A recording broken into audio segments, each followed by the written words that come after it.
is Phil DeBella and you're listening to FlashCast by PDB. Today we flip the charts. I bring in a special guest, Jodie Hebrard, to interview me, a wonderful lady who's doing great things in all three areas, personal, professional and family. She's lived a long life and full life, even though she's younger. So we're going to flip the charts and get Jodie to interview myself from her perspective. Before we do that, and I'll hand over to Jodie. Jodie, give us a snapshot of yourself in 30 seconds. Sure, Phil. I am 43 years young. I'm a mother of three.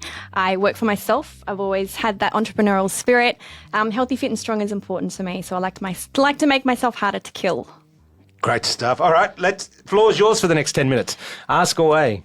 Phil, how many push-ups can you do in 60 seconds, buddy? Oh, shit. And last time I tried that, I think I can do at least 20. There we go. 20. It's safe to be 20. About 3 years ago, I would have lucky to do one an hour. But yeah, I think I can do 20 in 60 seconds now. Awesome. What are your ambitions with your health and fitness moving forward? Well, for me, I came off obviously a stint. I used to be very fit as a young kid. I was playing tennis with your Pat Rafters and your Scott Drapers and all the guys, even though they're older than me, but we were all playing in McDonald's squads around Brisbane together. And then I went through a journey of being a little bit of a chubby kid, a solid kid, but very fit. I was then at uni and I was quite fit, but then I started to put on a lot of weight, and I put it on slowly. But fast forward, before I knew it, I was sitting at 168 kilos and very, very bad form, but I was still very healthy, and that was a downside, is that I had a resting heartbeat of 60, I had a boxing match at 168 kilos, nothing was stopping me. I thought I was bulletproof until my doctor said, "You're the fittest fat fuck I know, you better lose some weight." And that was a wake-up call. So sold the business, got healthy, now sitting on 98 kilos, 14% body fat, and I tell you that resting heartbeat in the 50s, and it's a lot easier to box now than what it was with 70 kilos heavier. So it's been a journey for me. It really has, and it's been a different type, because I've learnt that everyone has their own story around fitness and health. Yeah.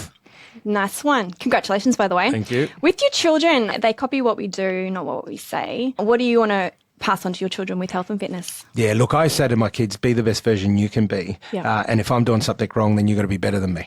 I say, because I always say you learn from failure. You actually learn more from failure than you do positive. So I've actually used my journey, and conversation is the best way. So the bottom line is conversation. You never stop communicating with your kids, just like I don't stop communicating with my team members. So I use communication as the tool with my kids, and I tell my 14-year-old daughter and my 12-year-old boy, you want to eat that, you eat it. What are you going to do to counterbalance that? Everything's about equilibrium. If you're going to put sugar in your body, what are you going to do to burn that sugar? And it's all from personal experience. So they've seen me at my heaviest, they've seen photos, I talk to them about the journey, I talk to them about the mental side of it, but I use communication as the key. And I suppose the upside of the negative side is that I've been able to use real life experience rather than theology, rather than sitting there and saying, if you eat that, you're going to get fat. I can sit there and go, I ate that and didn't burn it, and this is what happened to me. It's important for me, the kids, to be the best that they can be. And that to me is not about how they look. It's about how they feel. Because I know plenty of skinny people that are just really unhealthy. So I think that's a really key takeaway, is for people to understand it. It's how you feel, not how you look. Because you might look a little bit chubby. I've seen plenty of people that look, females that are size 12 or a size 14, but are very, very healthy, and that might be because of body shape or the sport that they play and all the rest of it. But yeah, it's about how you feel, not how you look. Yeah, I totally agree. With food, I'm a carnivore. Are you a carnivore too?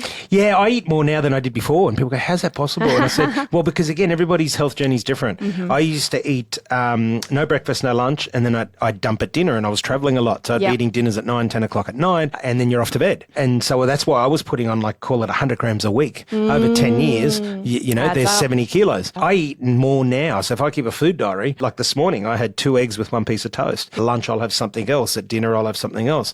But the difference is I don't eat a whole pizza, I eat 2 slices. I don't eat a big plate of pasta, I eat half a plate of pasta. I don't have a 400-gram steak, it's a 180-gram steak. So it's smaller more often, but that works for me.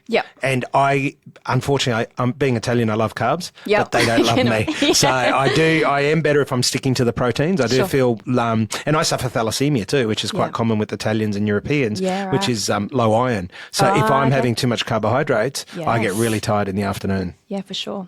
With your journey, did you use a coach to help you?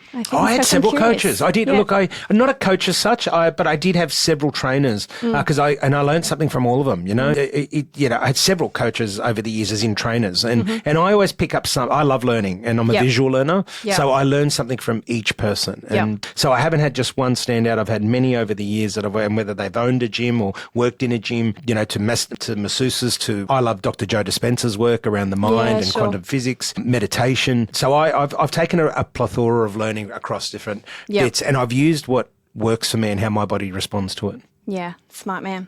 And any great physical challenge moving forward? You jumped into the boxing ring not that long ago with Mr. Jacobs, I believe. I did. I took on Ian Jacobs again for the second time, which was great. And always a challenge, obviously. Ian goes at about 80, 85%. I get to go at 100%. Because if he went at 100%, he beat the shit out of me. But again, it was, we go hard. He nearly broke my face and I nearly broke a rib of his. So like the word nearly there. That's important. Yeah, it was good. It was tough. It looked good. People loved it. Now, the challenge at the moment, I would have just completed my dancing with CEOs with my daughter by the time people listen to this. And that's another challenge. I've got a newfound respect for dancers. Over 100 hours of practice for 2.5-minute performance.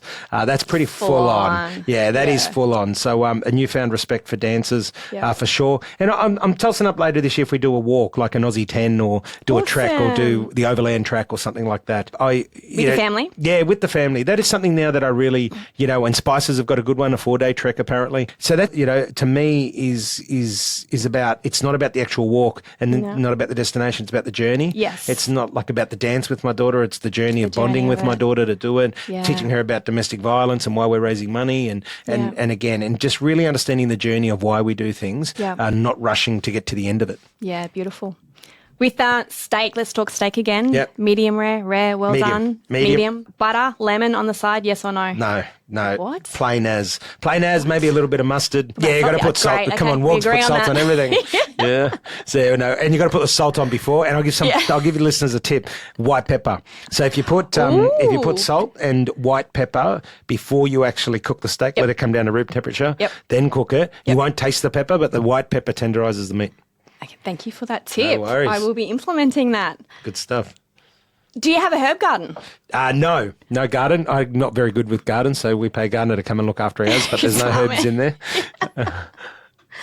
Your daughter, I've got an 11-year-old and I'm really conscious of the role model I'm setting for her, and the role model being healthy, fit and strong. We don't have a set of scales in the house or anything like that. She sees me train and move and exercise. I'm a little bit nervous about that because I've never done motherhood before, right? And you've, on your fatherhood journey, are you worried about your daughter in terms of weight and body image and everything? And are you and your wife talking about that? All the time, because, we do a lot of research around it. And the tip I have there is research, because again, every child has a different personality. Every child comes with its own complexities. Some will breeze through it, most won't. Everyone, and when you start doing the research around the world, you'll find everyone, they call it tweens, which I never understood. Tweens are between the age of, say, 9 and 10 and 16, and those critical years are 12, 13, 14, where they're shaping their identity. And some of the stuff that we learn that I'd love to share. Females are longing for love. So female tweens want to be loved. And male tweens are, am I enough? And so that's some of the, it's a good tip I'll share with listeners, because we learned that through the actual research,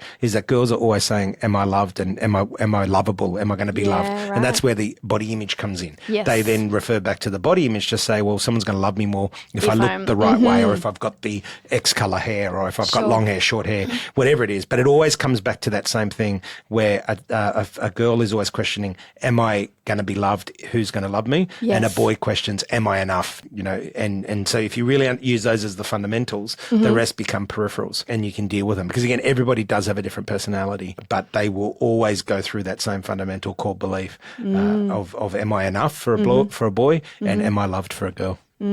That's beautiful advice. Thank you for that. Mobile phones for tweens. Yeah, look, we only gave them mobile phones when they had high school. Yep. So Ali's now grade 7. He's 12 years old. Yep. Got his mobile phone. Why? Because obviously they've got different pickup points for school. They've got different extracurricular activities. They don't use social media. My daughter's 14. The only thing she's allowed is Instagram with her closed friends. Yeah, everything's on phone sharing with the family. Yeah, okay. There are no secrets. They know our codes on our phones. We know their codes. I don't actively go in and check their phones. My wife will check their phones now and then, or my kids will just leave the phone lying around. Yep. So a real open, honest policy. And it's vice versa. The kids know my phone, so it's lead by example. They can see my phone. They've got access to my phone if they need it. Yep. So I find that no one's checking on anybody, right? It's just that open and honest, and and we talk to them. Again, conversation and communication. You got to constantly communicate. That's a constant. I love talking to older parents that have had, because they've been through it. Yes. Wisdom comes with experience, and so I never give up an opportunity to speak to somebody older that's had kids and gone through different situations. And common denominator always comes back to communicate. Yeah, cool. You need to communicate. You need to let your kids communicate with you. Yeah. You need need to make sure that you're letting them share with you, no matter how boring or disruptive you might think it is at times, or you're not in the mood, you got to be in the mood. Yes. Because if they do come to you and you shut them down, there's a good chance they won't come back to you. In the future. Yeah, and that's something that we've really learnt and is important to share. Awesome. That's Good stuff. Now, I think we're out of time.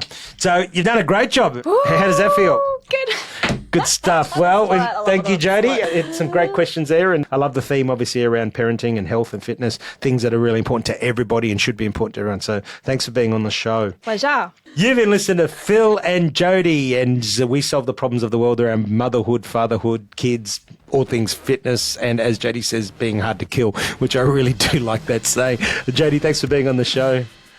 Pleasure. Till next time. Do your push-ups. Yeah, do more push-ups. Till next time, this is Phil DeBella. You've been listening to FlashCast by PDB. Go be the best you can be.